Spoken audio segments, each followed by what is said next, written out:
Number 3.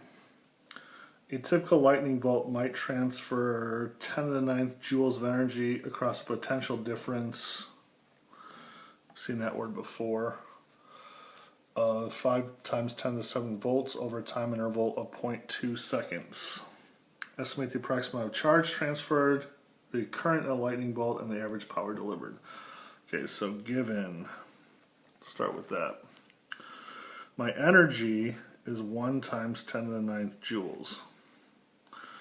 My potential difference, which is voltage, is 5 times 10 to the 7th volts.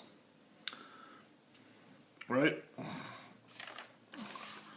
And remember, a volt is a joule per coulomb. Okay? And let's see, my time is 0.2 seconds. So, let's see, what do I want?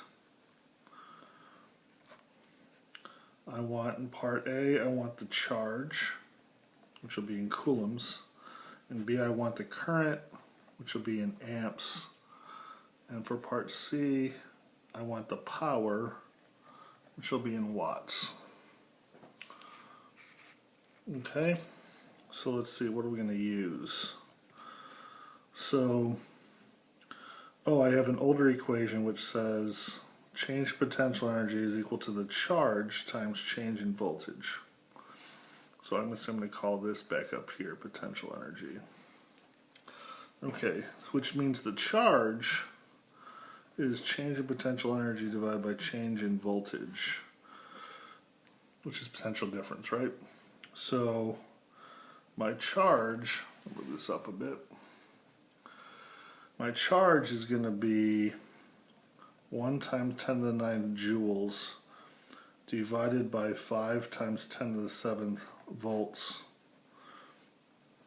Remember, a volt is a joule per coulomb, so my joules cancel and I just get coulombs.